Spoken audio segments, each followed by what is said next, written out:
हाँ जी, मद के फौरन बाद अगर हमजा आ जाए, ठीक हो गया। मद के फौरन बाद अगर हमजा आ जाए तो उस मद को 4 अलिफ के बराबर लंबा करते हैं, ठीक हो गया। क्योंकि वैसे मद को हमने 3 अलिफ के बराबर लंबा करना है। उससे पहले ये समझें कि ये अलिफ है, अलिफ से पहले जबर है, अलिफ से पहले रॉ आया हुआ है, रॉ के ऊपर क्या लगी हुई है, जबर लगी हुई है। तो ये बात समझनी है कि अलिफ से पहले जबर आ जाए, उस हरफ को अलिफ के साथ मिलाते हुए 1 अलिफ के बराबर लंबा करेंगे। फिर इसके ऊपर मद आ गई है, मद आने की वजह से हमने इसको 3 अलिफ के बराबर लंबा करना है। आगे आ गया है हमजा, मद के फौरन बाद आ गया हमजा। मद के फौरन बाद जब भी हमजा आ जाए तो उस मद को हमने 4 अलिफ के बराबर लंबा करना है।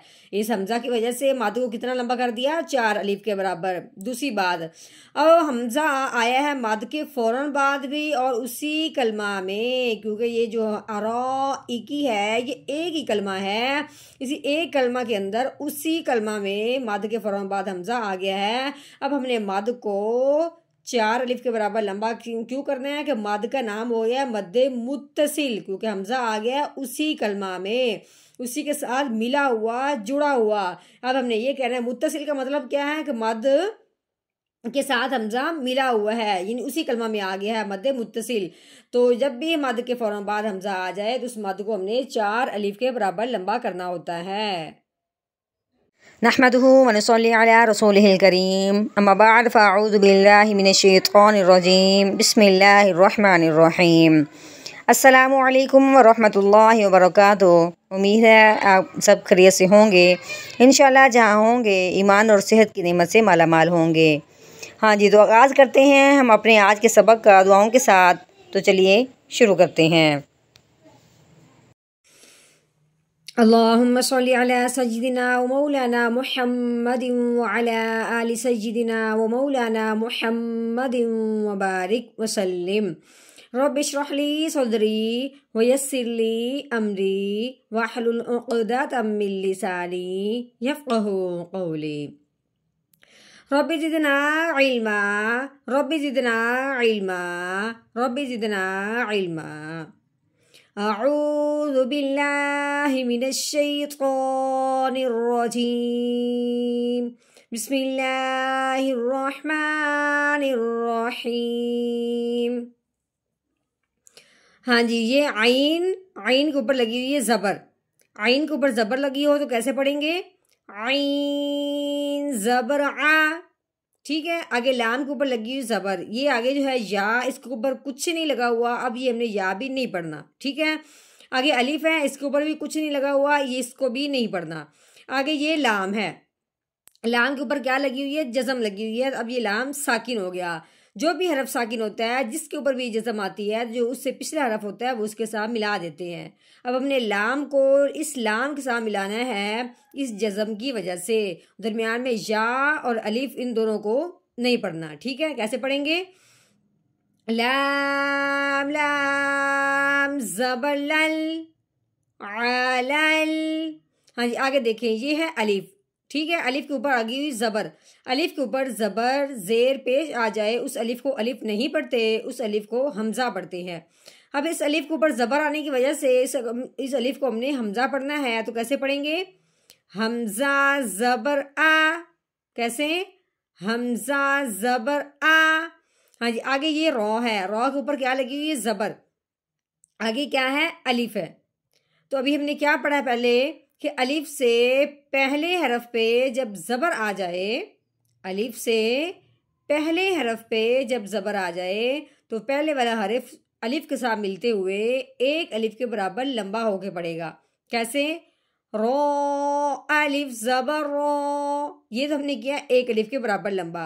अब इसके ऊपर लगी हुई है मद, मद के आने की वजह से अब इस रॉ को हमने 3 अलिफ के बराबर लंबा कर देना है, ठीक है। उसके बाद आगे भी देखें, आगे क्या है, हमजा। मद के फौरन बाद ही हमजा आ गया है उसी कलमा में, एक ही कलमा है, उसी कलमा में हमजा आ गया है।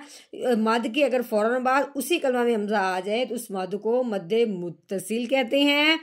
तो उस मद को फिर हमने 4 अलिफ के बराबर लंबा करना है इस हमजा की वजह से, क्योंकि मद के फौरन बाद अगर हमजा आ जाए तो वो मद 4 अलिफ के बराबर लंबी होती है। अब हमने कैसे पढ़ना है?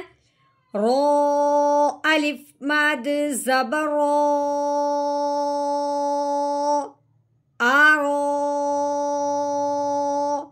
हमजा के नीचे जेर, हमजा जेर ई, आरो ई।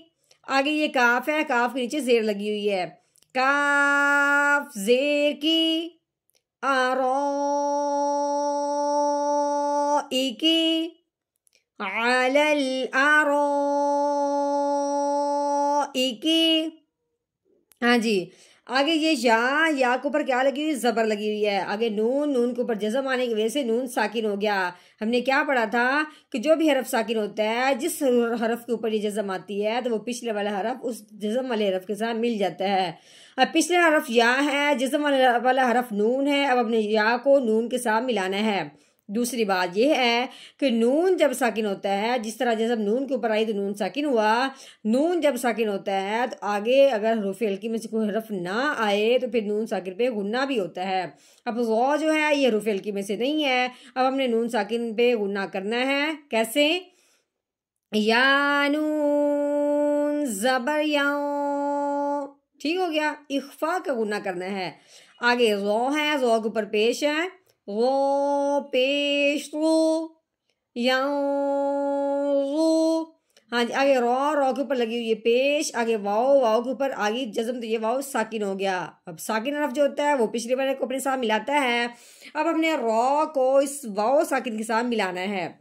दूसरी बात ये है कि जब वाओ साकिन हो और उससे पहले हरफ पे पेश आ जाए, अब वाओ साकिन है, उससे पिछला हरफ क्या है? रॉ, इसके ऊपर आ गई है पेश। तो अब हमने क्या करना है? उस वाओ साकिन को 1 अलिफ के बराबर लंबा करना है। तो कैसे लंबा होगा? रो वाओ पेश रू, नून के ऊपर जबर है, नून जबर ना, ना। अब हमने करना है यहाँ पे वकफ की सूरत में जो आखिर वाला हरफ होता है उसको कर देते हैं साकिन, यानी कि उसके ऊपर जबर जो है इसको हमने हटा देना है, तो फिर खाली नून रह जाएगा। फिर हमने उसको साकिन बनाना है। कैसे? आगे वकफ यांजुरून।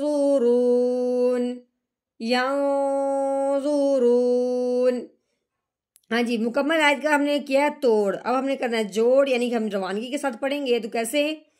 अलल आराइकी यांजुरून, अलल आराइकी यांजुरून।